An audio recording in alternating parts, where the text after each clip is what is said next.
Hello! Magandang gabi po sa inyong lahat kakabsat.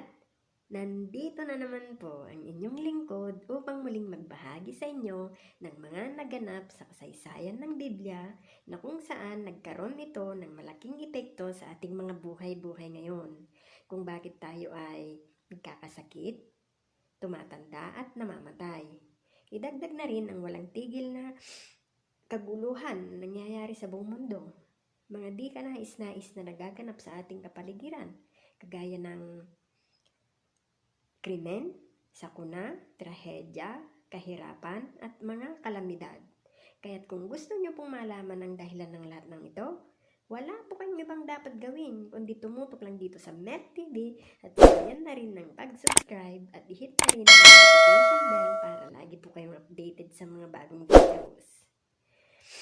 Kaya't kung ready na po kayo, halin at samahan niyo na akong mag-imbestiga. Sa atin nga pong nakaraang video, napag-alaman natin doon na hindi pa nga natutupad ang layunin ng Diyos na Jehovah sa tao at sa lupa. Of course, may dahilan syempre. At yan po ang ating aalamin ngayon. Sino kaya ang nilalang na ito na humadlang sa layunin ng Diyos? At saan siya nagmula?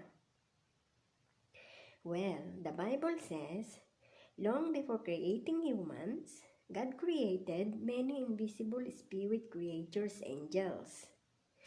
Since all of Jehovah's creations are perfect, however, who made this devil, this Satan? How was possible that one of the powerful spirit sons of God turned himself into the devil? Actually today, a person who was once decent and honest may become thief. How does that happen?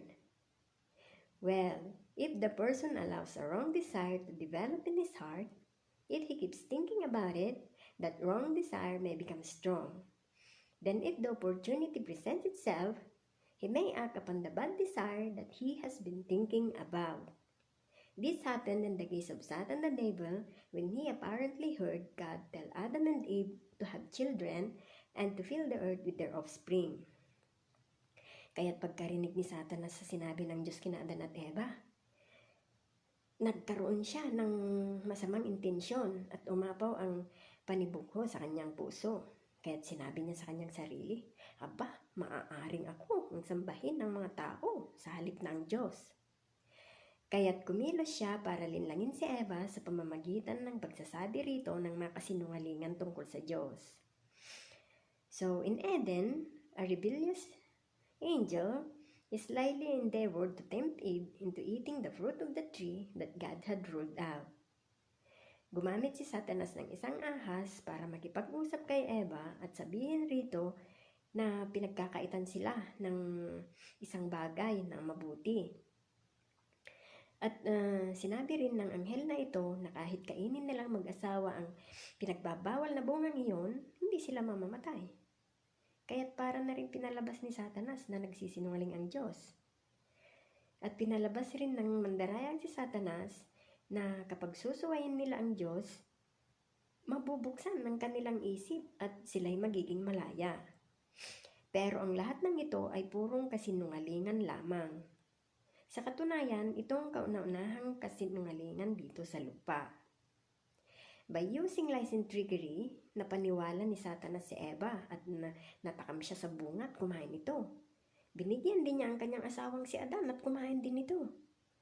Bilang resulta, sila ay naging makasalanan.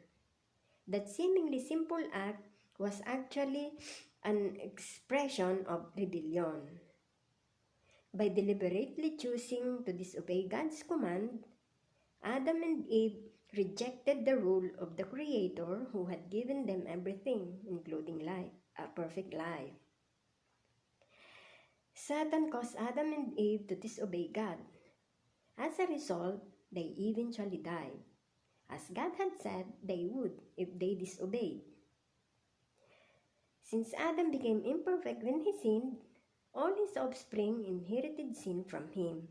Kaya't namana natin sa kanilang ating mga kasalanan. So that's why all humans grow old and die. Now, how powerful is Satan's influence? Okay, let us study the case of one criminal. He may wipe his fingerprints from the crime scene in an attempt to leave with no trace with his identity. However, when the police arrive, they realize that if a crime has been committed, there must be a criminal. Satan is the original manslayer, tries to leave with no trace with his identity. When speaking with Eve, Satan hid his identity behind the serpent. And he is still trying to hide today. He has blinded the minds of all the unbelievers as to conceal the extent of his powerful influence. However, Jesus identified Satan as the criminal mastermind behind the corrupt world that we live in. He called him the ruler of this world. The Apostle John wrote, "The whole world is lying in the power of the wicked one." Satan effectively uses the desire of the flesh, the desire of the eyes, the showy display of one's means life in misleading the entire inhabited earth. He is the one whom mankind in general obeys. Satan is the god of all this system of things. The effects of his rule include hypocrisy and lies, war, torture, and destruction, crime, greed, and corruption. So, how can we avoid Satan's influence? The Bible warns, panatilihin ang inyong katinoan at maging mapagbantay. Bakit?